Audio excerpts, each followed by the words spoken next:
Alright guys, the NFL draft is finally upon us. It's about damn time. I've got my final mock draft of the season. It's complete with 3 rounds and trades, including a trade of Earl Thomas. I really wanted to do 7 rounds for you guys since I wasn't able to do as many 7-round mock drafts for each team as I wanted to. But the program I was using called DraftWire crashed in the 7th round and I lost hours of work. It was pretty frustrating because I had just paid for the full version of the app, but that aside, let's get ready for the perfect mock draft. The goal for this video is 1,000 likes, and if this is your first time watching one of my videos, make sure you hit that subscribe button. Let's get it. With the first pick, the Cleveland Browns select USC quarterback Sam Darnold. This pick hasn't changed for me in a while. There was a brief moment that I'll admit I was caught up in the Saquon Barkley hype and made a mock draft with him as the #1 pick. But the Browns are taking the quarterback with the highest floor in this draft. With the second pick, the Giants select UCLA quarterback Josh Rosen. At this point, Giants fans, we're just going to have to agree to disagree until we find out the truth on Thursday night. But I will give you my final point on why you just can't take a running back over a quarterback in the deepest quarterback draft in a decade. The Giants turned down the Jets' offer of at least 3 second-round picks, right? That's what they gave the Colts. So basically, you're using a first and 3 second-round picks on a running back in this scenario. This better be the second coming of Barry Sanders for that price. As far as optics go for the fans, I think the Giants front office is handling this really poorly because if I'm right and the Giants pass on Saquon Barkley, half of the Giants fan base is going to be pissed. It's going to be another Donovan McNabb situation where the Eagles fans wanted Ricky Williams. With the third pick in the NFL draft, the New York Jets select Oklahoma quarterback Baker Mayfield. Now this one is going to be fun. Having an energetic and charismatic quarterback like Baker Mayfield in New York definitely feels like the second coming of Broadway Joe Namath. And the best part is that the end of the Patriots' reign is right around the corner, paving the way for the Jets to rise to the top by being the only team in the AFC East with a legit quarterback of the future. With the fourth pick, the Cleveland Browns select NC State defensive end Bradley Chubb. When prospects are close in talent level, teams tend to lean towards positional value, and edge rushers are right behind quarterbacks as far as importance to a football team. Myles Garrett and Bradley Chubb would absolutely transform the Browns defense into one of the top units in the next few years, which will allow Sam Darnold to come along slowly, lean on his defense, and avoid forcing the ball as much. Alright guys, and that sound means that there has been a trade, and with the 5th pick, the Buffalo Bills select Wyoming quarterback Josh Allen. The Bills were making moves before the Jets were, and somehow, someway, I think they're going to finish the job of getting a quarterback prospect. You guys know I'm not big on Josh Allen as a top 5 quarterback, but I think the Bills are going to be desperate on draft night to get him after the top 3 guys go 1, 2, and 3. John Elway seems like he's willing to get out of this pick more than any other team. The Broncos' cap situation is still in pretty rough shape, and a top 5 rookie salary isn't exactly what they need on their books right now.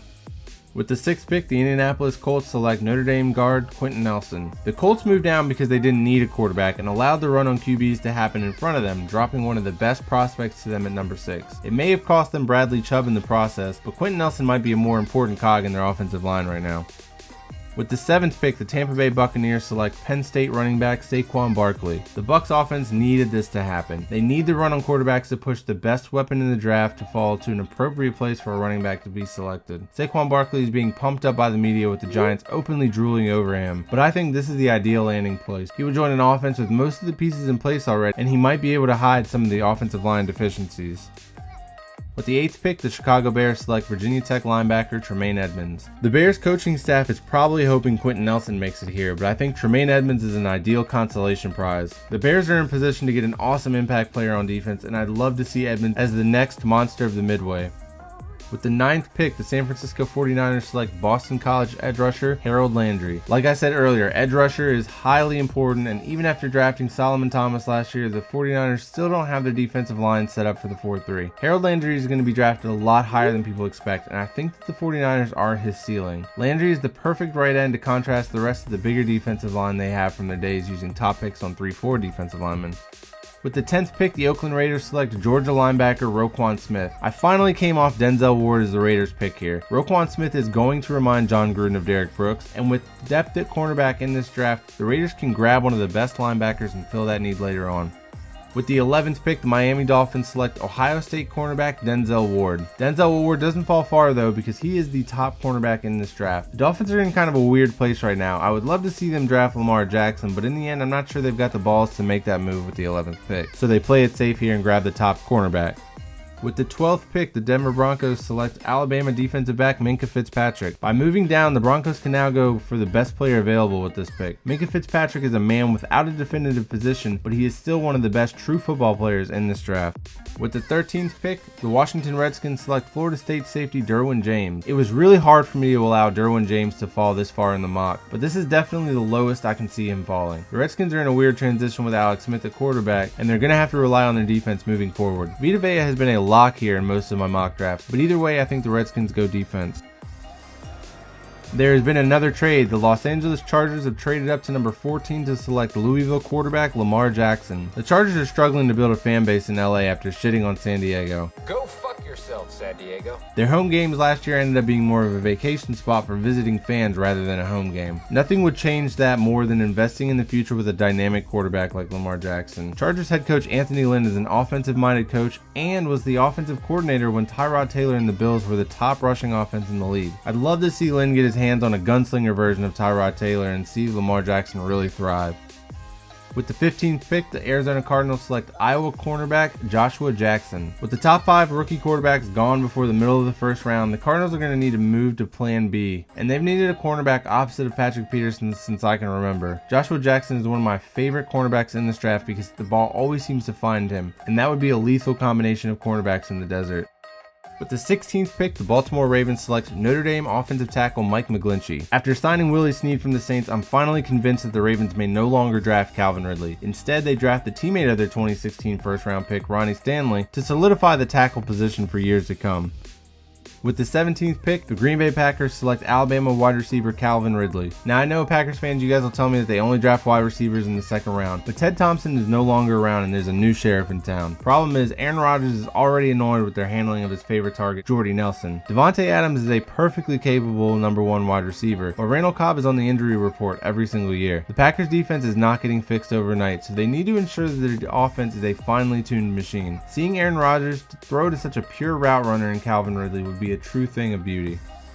With the 18th pick, the Seattle Seahawks select Texas offensive tackle Connor Williams. The Seahawks could look to trade down because they don't have any picks in the second or third rounds of the draft, but when an offensive lineman with the potential of Connor Williams falls into their lap, they should take him. Williams is my favorite offensive tackle in the draft and could be a day 1 starter for the Seahawks.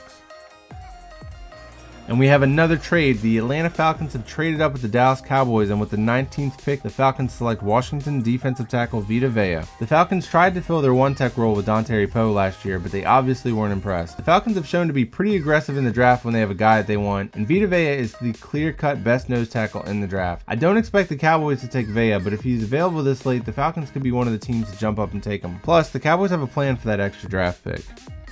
With the 20th pick, the Detroit Lions select LSU running back Darius Geis. Now, I know this is my mock draft, but I'm not 100% sold on this being where Matt Patricia goes in his first draft as head coach after watching Bill Belichick use spare parts at the running back position for years. But the Lions have literally been in the bottom of the league in rushing since Barry Sanders retired. As a defensive guy, Patricia should know the value of a strong running game and look to address the running back drought in Detroit sooner than later. With the 21st pick, the Cincinnati Bengals select Georgia offensive lineman Isaiah Wynn. The Bengals offensive line has fallen off quickly. They used to be one of the best offenses in the league, but the prospects that they have recently drafted have just not panned out. Isaiah Wynn is going to be one of the best offensive linemen in this class and has potential to play basically any 5 spots on the offensive line.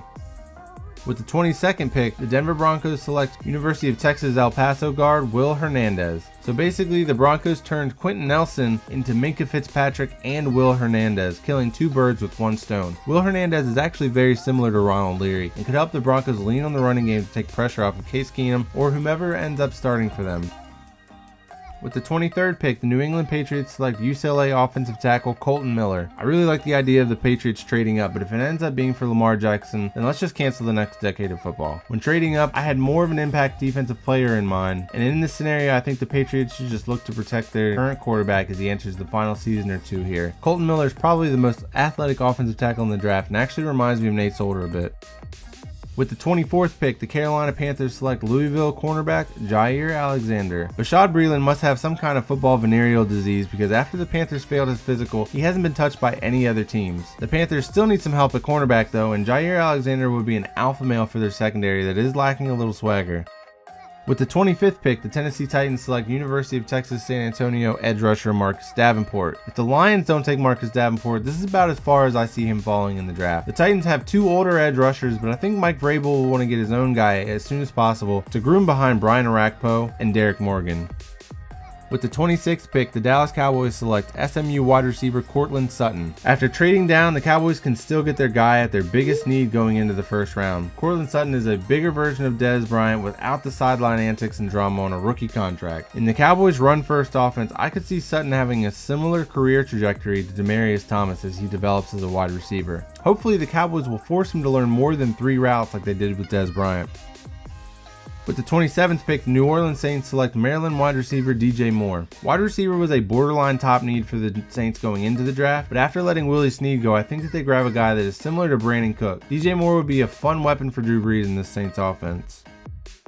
With the 28th pick, the Pittsburgh Steelers select Boise State linebacker Leighton Vander Esch. Leighton Vander Esch is one of those guys that people are completely split on. You either love him or hate him. Chalk me up as a lover, not a hater. He's a 1-year starter and I think his best football is ahead of him. So what if he struggles to get off blocks sometimes? I'm not going to hold that against him as a pro because that's something you can learn and improve upon. The guy has great size-speed combo and I've seen him dominate Oregon. That's all I need.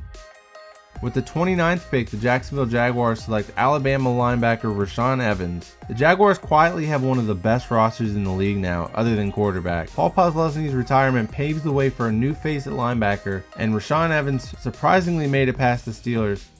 With the 30th pick, the Minnesota Vikings select Iowa offensive lineman James Daniels. The Vikings can stay put and allow one of these interior offensive linemen to fall to them in the draft and fill one of their biggest needs. James Daniels is so underrated and also one of the most athletic offensive linemen in this class.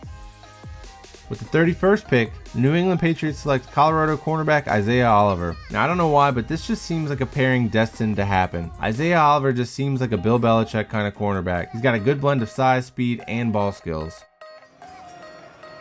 In our final trade of the first round, the Indianapolis Colts trade up with the Philadelphia Eagles for Ohio State edge rusher Sam Hubbard. I've been saying this is a prime trade back position for the Eagles since their team is so deep, and a team will pay for a chance to get that 5th-year option on another player. The Colts missed out on Bradley Chubb after it seemed likely that they would get him for so long, so they can jump up using some of their ammunition to secure an edge rusher like Sam Hubbard.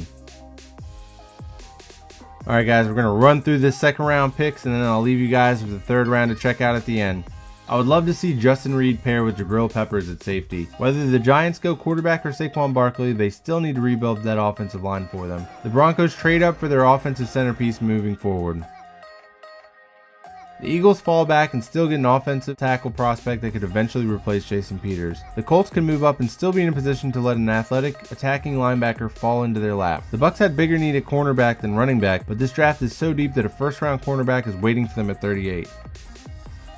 The Bears wanted Quenton Nelson, but they still get a poor man's Nelson and Billy Price. Joe Thomas left big shoes to fill, but local product Jamarco Jones could be the guy to give it a shot.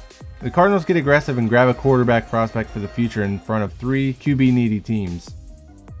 Some teams have removed Maurice Hurst from their boards completely due to his potential heart condition despite being cleared by doctors, but he should still be able to go in the top 50. Rob Gronkowski is playing chicken with the Patriots, and I wouldn't be surprised to see them use a top pick on a tight end to call his bluff. Reuniting Jonathan Allen with Daron Payne would create a scary defensive front for the Redskins. The Packers appease Aaron Rodgers in the first and still get some pass rush help in the second. Tyler Eifert is not the player he once was and is on a prove-it deal with the Bengals. The Raiders released Marshall Newhouse and Donald Penn is getting up there in age. The Chargers need a right tackle and Orlando Brown's film checks out even though his combine testing didn't. The Colts get their Frank Gore replacement to complement Marlon Mack. The Cowboys passed on a linebacker in the first but get the athletic, instinctive Darius Leonard out of South Carolina State. The depth in edge rusher allowed the Lions to secure a running back in round 1, but don't sleep on Dorrance Armstrong. The Ravens continue to surround Joe Flacco to see if they can make one more run with him. The Bills need offensive line help, and Chukwuma Okorafor could play tackle or guard for them. Marcus Peters got shipped out abruptly, so the Chiefs are going to have to find a cornerback early on. The Panthers grab a local product to complete a youthful facelift on their secondary. James Washington is a big play waiting to happen, and hooking him up with Josh Allen will be a good passing duo. Taven Bryan in a 3-4 is actually a role I could see a team targeting in play. And here it is, the big trade. With the pick the Cowboys got from the Falcons, they turn around and traded to the Seahawks for Earl Thomas. And with this pick, the Seahawks select Florida State edge rusher Josh Sweat. The Reuben Foster situation is an unfortunate one, and the 49ers should start planning for life without him. The Steelers are going to move on from Martavis Bryant sooner or later, and Christian Kirk could be the slot wide receiver to AB and Juju. The Jaguars love their big wide receivers, but they actually let both of them walk in free agency, so they've got to start restocking that position. Harrison Phillips to the Vikings just makes too much sense not to happen. Patriots are going to need another wide receiver after trading away Brandon Cooks. The Browns can get themselves a Danny Shelton replacement to let their edge rushers just run wild. I want to thank all of you that have been watching these and joining in on the discussions and in the comments all draft season long. This has truly been an enjoyable experience, and I think I may have found a new passion in making YouTube videos. It's crazy because you never think of yourself as someone who would be making YouTube videos, but once one takes off and people let you know how much they enjoyed watching, it really inspires you to keep making them. And I think I'm definitely going to continue to make these during the off season. And if you guys are still watching this video, type in the comments below 4 more months, because that's all we've got left until the next NFL season. Guys, thanks again for watching, and I will see you in the next video.